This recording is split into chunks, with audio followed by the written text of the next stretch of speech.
The night my son-in-law tried to forge my wife's will, I was sitting right across the table from him, watching him smile at me like I was already dead.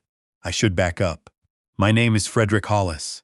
I'm 68 years old, and for 31 of those years I ran a small but steady contracting business out of Guelph, Ontario. Nothing glamorous. Residential builds, renovations, the occasional commercial job when the timing was right. I wasn't getting rich off it, but I built something, literally and figuratively. By the time I sold the business in 2019, just before everything in the world went sideways, I walked away with a little over $2 million, a paid-off house on the edge of town, and a lake property up near Muskoka that my wife Beverly and I had been dreaming about since our 20s. Beverly, God, where do I even start? We met when I was 23 and she was 21, both of us working summer jobs at a hardware store in Kitchener. She was the one who actually knew where everything was. I kept pretending to need help finding things just so I could talk to her. She figured that out. After about the third time I asked where the wood screws were. She laughed at me, said, "You built a deck last weekend, Frederick. You know where the wood screws are." And that was it. That was 45 years ago. She passed away 14 months ago. Ovarian cancer. We had 2.5 years between the diagnosis and the end, and I am grateful for every single day of that time. Even the hard ones, because at least we were together. She was 65. Too young. Anyone who tells you you get used to a quiet house is lying to you. Our daughter, I'll call her my daughter, because she is mine in every way that matters. She was there through all of it. Drove up from Mississauga every other weekend. Sat with her mother during chemo. Learned how to make Beverly's chicken soup because Beverly said nobody else's tasted right. My daughter is 41 now, a teacher, one of those people who genuinely believes she can reach every kid who walks through her door. Most of the time she's right. She married her husband, I'll call him my son-in-law, about 6 years ago. I'll be honest with you, I never fully trusted him. That's not something I said out loud, not back then. You don't say that to your daughter when she's in love. You smile. You shake the man's hand, you give him a chance. His name is Preston Falk, and from the outside he looked like exactly the kind of man a father would want for his daughter. Good-looking in a careful way. Polished. He worked in financial planning, which should have been a red flag on its own, but I gave him the benefit of the doubt. Preston had a talent for making you feel like the most important person in the room, right up until you weren't useful to him anymore. I noticed it in small ways over the years. The way he'd talk about money, other people's money specifically, with this particular gleam in his eye. The way he'd ask questions about my business that didn't quite fit where the conversation had started. Questions about structure, about how assets were held, about whether I'd done estate planning. I thought he was just being thorough. He was a financial planner, after all. After the sale of my business, the questions got more specific. He started talking to me about investment opportunities. A real estate fund he was putting together with some partners. "Nothing you need to decide right now, Fred," he'd say. He always called me Fred, which I never asked him to do. Just something to think about. The kind of return your money should be earning. I listened. I said I'd think about it. I talked to my own financial advisor, a woman named Greta up in Guelph, whom I've trusted for 15 years. And she looked at what Preston was describing and told me it had the shape of something she didn't like. Not enough transparency. Offshore holding companies that didn't need to be offshore. She told me to keep my distance. I kept my distance. I didn't tell Preston why. I just said the timing wasn't right. He didn't push too hard. Just nodded, smiled, said he understood. But something shifted after that. I could feel it without being able to name it. He started to seem slightly less warm in the way that's actually more dangerous, because it's the kind of thing you can't point to. When Beverly got sick, I watched how he handled it. He was present when it mattered, said the right things, took his wife's hand at the right moments.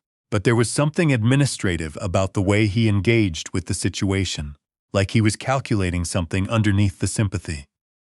I know that sounds like I'm reading into things. Maybe I am. But when your wife is dying, and you're paying very close attention to every person who enters that house, you see things. After Beverly passed, the grief made everything strange. Time moved differently. Some days I couldn't remember if I'd eaten. Other days I'd find myself in the garage, surrounded by tools I'd already packed up and organized. with no memory of having gone in there. My daughter called every day. My old friend Raymond. We've been friends since high school. He's a retired Crown attorney. He made a habit of dropping by on Wednesday evenings. He didn't make a big deal out of it. Just showed up with Tim Hortons and sat with me. That's the kind of friend Raymond is. It was Raymond who first said something that made me stop. It was about 2 months after Beverly died. We were sitting at the kitchen table and he said quietly, "Has Preston mentioned the estate yet?" I looked at him. "What do you mean?" "Just," he said. "Has he brought it up? Asked any questions?" I thought about it. Once or twice, nothing specific. Raymond nodded slowly. He's got that way about him. The lawyer's way, where he doesn't say everything he's thinking but leaves just enough space for you to start thinking it yourself. He said, "You should make sure your documents are in order, Fred, and you should make sure the right people know what's in them." I didn't press him on it, but I thought about it for a long time after he left. 2 weeks later, I got a call from my notary. Her name is Wanda Chu, and she's handled my legal documents for years. She was calling to confirm something, a request that had come in asking for a copy of Beverly's will. The request had come from Preston. He'd told Wanda's office that he was my daughter's authorized representative, and that I had asked him to handle it. I had not asked him to handle it. I had not spoken to Preston in 10 days. I kept my voice even on the phone. I told Wanda to release nothing, to log the request, and to call me if it came in again by any means.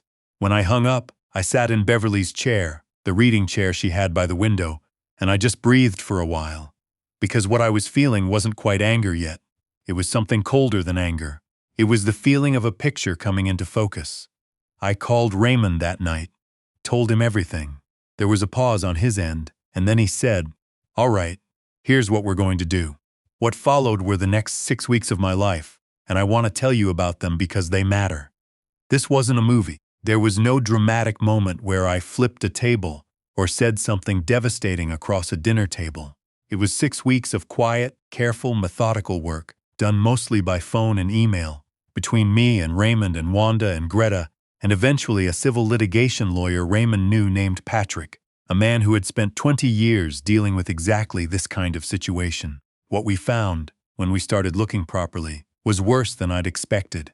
Preston had not only tried to access Beverly's will, he'd made inquiries with 2 different banks, posing in one case as my financial advisor, and in another case as my daughter acting on my behalf. He had gone back to the real estate fund, the one Greta had flagged, and we found evidence that he had already tried to list me as an investor, using what appeared to be a version of my signature on a subscription agreement.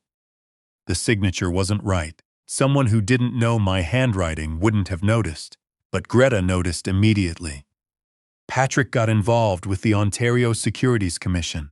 I won't go into all of it because I'm not a lawyer, and I don't want to get any of it wrong. But the short version is this. Preston's fund was exactly what Greta had suspected. It was structured to funnel investor money into accounts that Preston controlled, dressed up with enough legitimate-looking documentation to delay scrutiny. He'd been doing it for at least 4 years. He'd done it to at least 11 other people. None of them were family. I was going to be the first family member. I think that's what he thought made it easier. That grief would make me less attentive, that I was 68 and grieving and might just hand things over without looking too closely. That's the assumption that gets made about men my age, and I want to be very clear. It is a dangerous assumption to make. While all of this was being assembled, I said nothing to Preston. Nothing to my daughter either, and that was the hardest part. Not because I didn't trust her, I trust her completely, but because Patrick was very clear that the fewer people who knew, the cleaner everything would be when it came time to move.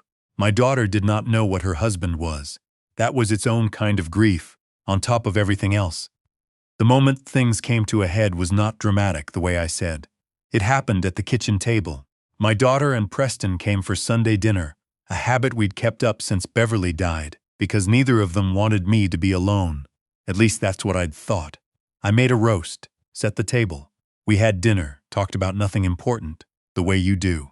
After dinner, Preston helped me clear the dishes. My daughter had stepped out to take a call from a colleague, and standing at my kitchen counter, Preston said to me casually, "The way you ask about the weather, have you thought at all about what you want to do with the Muskoka property, Fred?"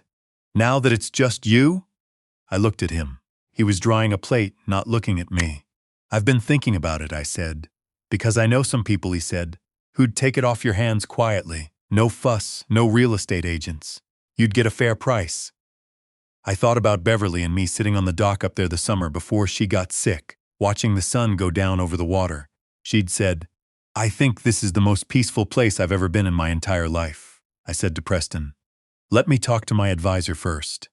He nodded, kept drying the plate. "Of course," he said. No rush. There was every rush from his perspective. What I knew, and he didn't know I knew, was that Patrick had filed the complaint with the OSC 6 days earlier. The investigation had formally opened. Preston's accounts were going to start getting scrutinizing attention within the week. He needed to move assets, my assets, before that happened. What I also knew, and he didn't know, was that Raymond had advised me 2 weeks earlier to update my power of attorney documentation with very specific language that made it essentially impossible for anyone acting as an intermediary to access my accounts or property without direct written confirmation from me, verified independently. Wanda had updated everything. It was airtight. There was nothing for Preston to take. The investigation became public 4 months later. I won't tell you exactly what the charges were because some of that is still before the courts, but I'll tell you that the 11 other investors were identified, that the OSC issued a freeze on all of Preston's business accounts, and that he was arrested on a Tuesday morning in February. My daughter called me when it happened. She'd heard from a neighbor before the officers arrived at her door. I drove down to Mississauga that same morning. She was sitting at her kitchen table, and she looked like the person you love looks when the floor has just disappeared under them. I sat with her. I didn't say anything for a while. Eventually she said, "Did you know?" I said, "I found out about 6 weeks before he was arrested." She looked at me. "I didn't tell you," I said, "because I didn't want to put you in a position where you had to pretend, and because I wanted it to be done properly, legally. I wanted there to be no room for any of it to fall apart." She was quiet for a long time. Then she said, "Did Mom know what he was like?" "I don't know," I said honestly. "She had good instincts. She may have felt something." My daughter nodded slowly. She said, "I think she did. That was one of the hardest conversations I've ever had. But we got through it. We always get through things. The Muskoka property, I'm happy to report, is still mine." My daughter and I went up there this past August, the two of us, for a week. The same dock, the same view.